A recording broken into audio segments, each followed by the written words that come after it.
लोकसभा नारी शक्ति बंधन अधिनियम बिल नाकच पर बीजेडी और कांग्रेस विरोध में जन आक्रोश महिला समावेश विभिन्न स्थान में अनुष्ठित होउछि।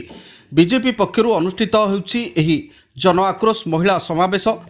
गंजाम जिला खलिकोट विधायकों नेतृत्व में आज खलिकोट ब्लॉकर 2टी जोन को नहीं तेंतुलियापल्ली पंचायत में 700 रु ऊर्ध्व महिला को नहीं महिला संसदीय क्षेत्र और विधानसभा क्षेत्र में पदपदवीर शतकड़ा 33 भाग संरक्षण को नहीं पंचायतर महिला माने विरोधी दल बीजेडी और कांग्रेस को टार्गेट करछथि। एही समावेश में राज्य महिला मोर्चा सभानेत्री डॉक्टर ऐश्वर्या विश्वाल जोगदी महिला सशक्त विषय तथा विरोधी असहयोग और महिला विरोधी नीति जोगु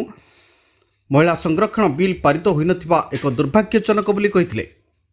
महिला मानक भितर जन आक्रोश निश्चित भाव में सृष्टि कहीं नारी शक्ति बंधन अधिनियम जो 33% संरक्षण महिला मानक विधानसभा क्षेत्र और सांसद क्षेत्र में मिली था सेटा कांग्रेस और बीजेडी कर असहयोग आउ महिला विरोधी नीति पारित हो पारा ना जो 33% रिजर्वेशन महिला मानक विधानसभा और लोकसभा रे मिलला ना से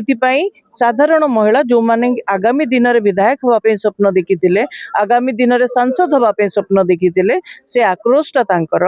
आउ प्रत्येक वर्गर आसीथुबा महिला मानकर मध्य जो मानकर इच्छा थिला कि महिला मानक रिप्रेजेंटेशन निश्चित भाव में राजनीति क्षेत्र में आउरी बढ़ू महिला मानकर भागीदारिता राजनीति क्षेत्र में आउरी बढ़ू तांकु अग्र अधिकार दिया जाऊ आउ तांको शीर्ष नेतृत्व में मंडित करा जाऊ जोटा हेई पारिला नै बीजेडी और कांग्रेस रो महिला विरोधी नीति पई सेतबे से आक्रोश आ मंडल रे आज 48% महिला हेले तांकु जदी आमे प्रॉपर रिप्रेजेंटेशन तांको अधिकार को न दबा अधिकार न रहिबो ताहले समानता रक्षा करा जाई पारिबोनी। अतएव अति कम रे 33 भाग महिला संरक्षण हेइथिले हमर भौणी माने अंतत पक्षे 33 भाग महिला जाइथान्ते विभिन्न राज्यर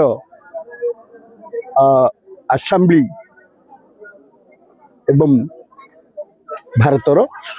संसद किंतु ताकू आज करे देलेनी विरोधी दल